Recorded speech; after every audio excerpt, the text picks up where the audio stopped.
Nous sommes le samedi 29 décembre à 17h33 et je décide enfin à recréer une vidéo. Vous l'aurez peut-être compris, Geek Plus est de retour pour 2019 et qui dit nouvelle année dit oui, je vais pas vous cacher, j'ai pas trouvé d'idée pour cette phrase. Mais je vous souhaite à toutes et à tous une très bonne année et que du bien.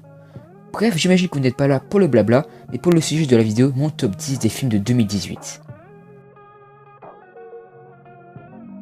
Ce film a été défoncé par la critique, mais moi personnellement je l'ai adoré, avec ses gros retournements de situation qui peuvent être présents et les petites surprises que j'ai pu avoir. Mais ce film a pour moi un point noir.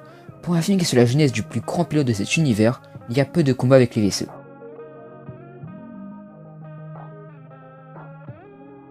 Oui, j'ai aimé Venom. Ce film a lui été aussi défon... Ok.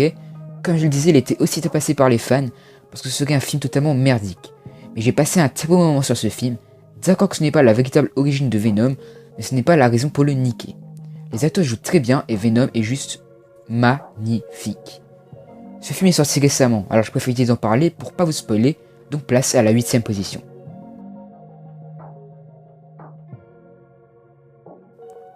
Que dire? Ce film m'a foutu une grosse claque. Et mon dieu que je l'ai adoré. Ce film raconte l'histoire de Lena, une biologiste et ancienne militaire, qui va partir avec d'autres femmes dans une mission très dangereuse où animaux ont été mutés. Et que le danger gagne partout. Je n'ai rien à dire sur ce film, à moins qu'il nous fait beaucoup réfléchir, et je kiffe juste les films comme ça.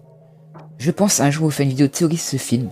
Ce sera très compliqué à le réaliser, mais ce film est un film à ne pas rater. Voici le seul film comique de ce classement, Les Tuches 3. Il faut savoir que j'ai vu uniquement le 2 et 3. Je n'ai pas pu avoir l'occasion de voir le 1, mais j'espère un jour le voir.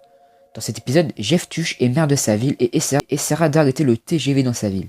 Mais cela sera un échec. Donc pour se faire entendre, il va participer aux élections présidentielles et avec surprise, il gagnera. Ce film est très bien et sans doute meilleur que le 2. Il est comique et comme les précédents films, les acteurs savent très bien jouer leur rôle.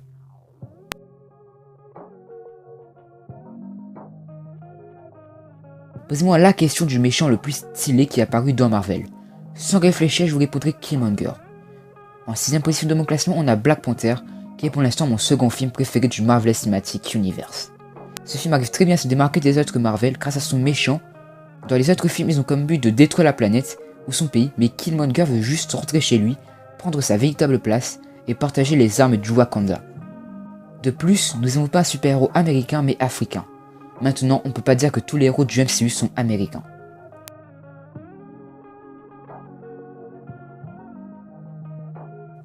Tout comme Annihilation, ce film est à ne pas manquer. Extinction raconte l'histoire d'un père de famille qui voit la vision d'extraterrestres venant envahir la Terre. Tout le monde lui dira d'aller voir un médecin, mais tout ce qui lui est arrivé va finir par se réaliser. Un film surprenant et très original. Mais ce film a quand même un point négatif, il s'agit du budget. Ce ne sont pas toutes les scènes, mais il y a certaines scènes où on peut dire que Netflix était un peu radin. Mais je vous conseille vraiment ce film, il est vraiment à ne pas manquer.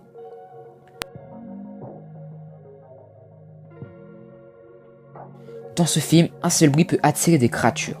Nous allons donc suivre une famille qui aura énormément de mal à survivre dans ce monde apocalyptique.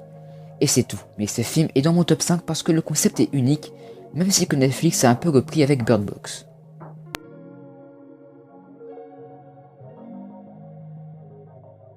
Nous rentrons désormais dans le top 3 avec Aquaman. Oui, j'ai aimé Aquaman.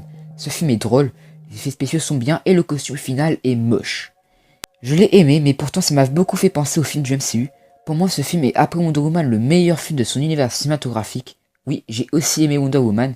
Bon, passe à l'avant-dernier de ce classement, qui est rien d'autre que le film le plus attendu de l'année, Infinity War. Je pense ne pas avoir besoin de vous raconter l'histoire de ce film, ni vous critiquer, puisqu'il est juste en un mot, parfait.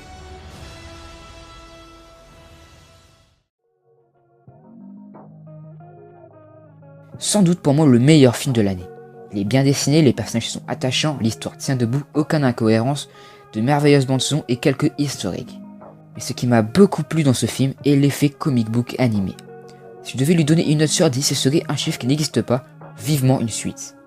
Voilà, la vidéo touche désormais à sa fin, je précise que cela est mon top 10 et mon avis, alors ne soyez pas sévères dans les commentaires, mais hashtag Kakamou si tu es resté jusqu'au bout, abonne-toi à mon Instagram et à la chaîne. Sur ce, je vous laisse, peace.